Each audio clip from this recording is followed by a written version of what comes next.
تاریخی روایات میں مختار سقفی کو جتنا بھی تنقید کا نشانہ بنایا جاتا رہے، لیکن صدیاں گزر جانے کے باوجود آج بھی یہ حقیقت روز روشن کی طرح عیاں ہے کہ خاندان رسالت کے ایک ایک فرد کی شہادت کا بدلہ لینے کا اعزاز اور سہرا مختار سقفی کے سر پر ہی ہے۔ کربلا کے میدان کی سب سے کمسن شہادت معصوم کربلا حضرت علی اصغر ابن حسین علیہ السلام کو تیر مار کر شہید کرنے والے بدبخت کے ساتھ مختار سقفی نے جو سلوک کیا وہ نہایت عبرتناک اور دردناک تھا۔ خیموں میں پیاس سے بلکتے ہوئے معصوم بچے، ننھی سیدہ سکینہ سلام اللہ علیہا اور چند ماہ کے حضرت علی اصغر ابن حسین علیہ السلام کی حالت دیکھ کر حضرت عباس علمدار علیہ السلام نے اپنے آقا و مولا امام علی مقام امام حسین علیہ السلام سے ہاتھ جوڑ کر عرض کی، یا مولا مجھے اجازت دے دیجیے، بچوں کی حالت اب مجھ سے دیکھی نہیں جاتی۔ امام علی مقام امام حسین علیہ السلام خود بھی بچوں کی حالت دیکھ کر بے حد پریشان تھے۔ آپ علیہ السلام نے اپنے بھائی حضرت عباس علمدار علیہ السلام کو اجازت دی کہ جا کر نہر فرات سے پانی لے آؤ۔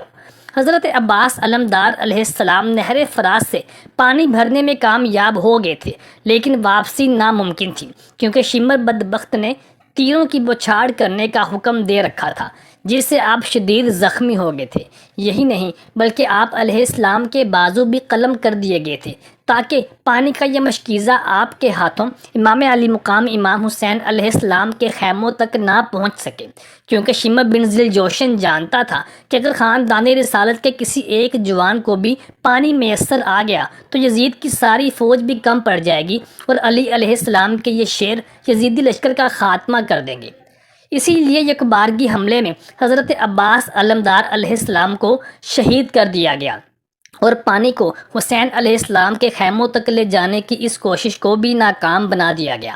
حضرت علی اصغر علیہ السلام کا اسم گرامی علی تھا اور آپ کا لقب اصغر، تاکہ بڑے بھائی حضرت علی اکبر علیہ السلام سے تمیز کی جا سکے۔ آپ کے والد ماجد امام حسین علیہ السلام اور والدہ سیدہ ام رباب بنت امراء القیس تھیں۔ آپ رسول خدا صلی اللہ علیہ وآلہ وسلم کے پڑ پوتے تھے۔ واقعہ کربلا کے وقت شہزادہ علی اصغر علیہ السلام کی عمر محض 6 ماہ تھی، بعض روایات میں اس سے بھی کم عمر تھی، یعنی 3 ماہ عمر بھی بیان کی گئی ہے۔ آپ شیر خوار تھے اور ابھی دودھ پینے کی عمر میں تھے جب 7 محرم الحرام کو یزیدی فوج نے امام علی مقام امام حسین علیہ السلام کے خیموں پر پانی بند کر دیا تو امام علی مقام امام حسین علیہ السلام، ان کے اہل خانہ اور ساتھی 3 دن سے بھوک اور پیاس کی شدید اذیت میں مبتلا تھے۔ بچوں اور شیر خواروں کی حالت سب سے زیادہ خراب تھی اور ننھے علی اصغر علیہ السلام کی پیاس نے اہل بیت علیہ السلام کے خیموں میں کوہرام برپا کر رکھا تھا۔ والدہ حضرت ام رباب سلام اللہ علیہا اپنے شیر خوار بچے کی پیاس اور تڑپ دیکھ کر بے حال ہو جاتی تھی۔ بچے کا حلق خشک ہو چکا تھا اور شدت پیاس سے رو رہا تھا۔ عاشوراء کے دن جب سارا دن جنگ ہوتی رہی اور پیاس اپنے عروج پر پہنچ گئی تو ننھے علی اصغر بن حسین علیہ السلام کی حالت سب سے زیادہ خراب ہو چکی تھی۔ ان کے خشک ہونٹ اور تشنہ لبی دیکھ کر امام علی مقام امام حسین علیہ السلام بہت زیادہ تڑپ اٹھے۔ جب امام علی مقام امام حسین علیہ السلام نے دیکھا کہ تمام ساتھی شہید ہو چکے ہیں اور ان کا شیر خوار بیٹا پیاس سے تڑپ رہا ہے، بلک رہا ہے، تو آپ علیہ السلام نے انسانیت کو جھنجھوڑنے اور یزیدی لشکر کی بے حسی کو بے نقاب کرنے کا اور آزمانے کا فیصلہ کیا۔ امام علی مقام امام حسین علیہ السلام ننھے علی اصغر علیہ السلام کو اپنے بازوؤں پر اٹھا کر یزیدی لشکر کے سامنے آئے اور انہیں بلند کر کے دکھایا۔ آپ علیہ السلام نے فرمایا، اے لوگو، اگر تم مجھ پر رحم نہیں کرتے تو اس شیر خوار بچے پر رحم کرو۔ یہ بچہ پیاس سے بے حال ہے، اسے تھوڑا سا پانی ہی پلا دو۔ کیا اس کا کوئی گناہ ہے کہ اسے پانی سے روکا جائے؟ یہ ایک انتہائی مؤثر منظر تھا جسے دیکھ کر انسانیت کا سر بھی شرم سے جھک جاتا۔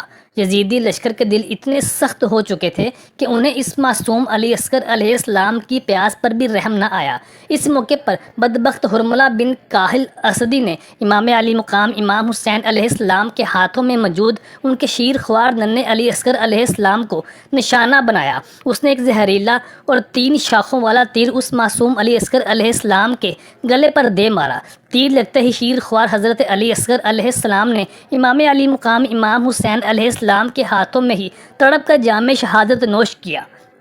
روایت ہے کہ بچے کا حلق چر گیا تھا اور خون امام علی مقام امام حسین علیہ السلام کے ہاتھوں میں جمع ہو گیا تھا۔ روایات میں آتا ہے کہ امام علی مقام امام حسین علیہ السلام نے اپنے شیر خوار علی اصغر علیہ السلام کے خون کو اپنے ہاتھ میں لیا اور اسے آسمان کی طرف اچھالا، یہ کہتے ہوئے کہ اے اللہ، یہ آپ ہی کے لیے ہے اور آپ اس کے گواہ رہیے گا۔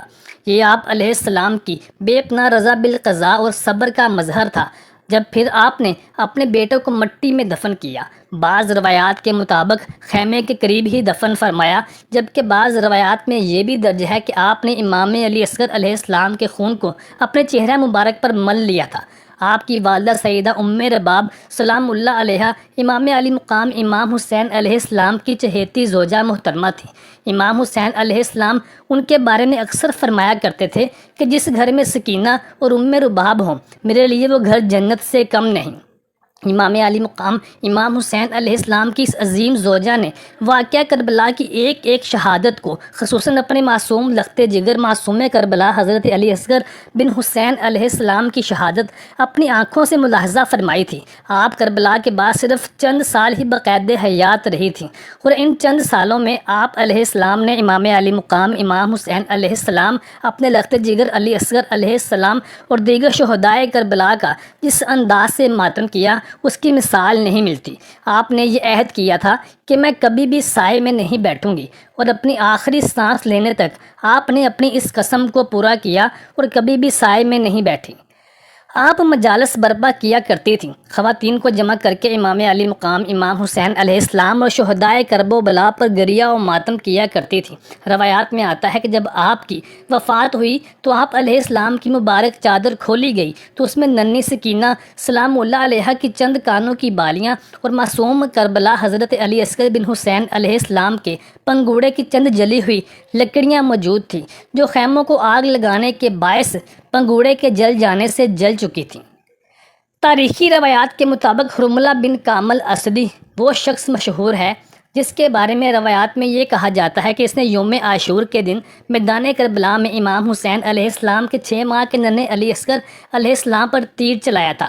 اس کی موت کے بارے میں مختلف روایات میں مختلف واقعات ملتے ہیں، لیکن ایک مشہور روایت یہ ملتی ہے کہ واقعہ کربلا کے بعد مختار سقفی نے اہل بیت اطہار کے قاتلوں سے انتقام لیا۔ جب حرملہ گرفتار ہو کر مختار سقفی کے سامنے لایا گیا تو اس سے اس کے جرائم کا اعتراف کروایا گیا۔ پھر مختار سقفی نے حکم دیا کہ پہلے اس کے ہاتھ اور پاؤں کاٹے جائیں اور اس کے بعد اس کو آگ میں جلا دیا جائے۔ یوں اس کا انجام نہایت عبرت ناک اور دردناک بتایا جاتا ہے۔ محترم ساتھیوں، کمنٹ سیکشن میں لبیک یا حسین، لبیک یا علی اصغر ضرور لکھیے گا، اور چینل کو لائک اور ویڈیو کو شیئر ضرور کیجیے گا۔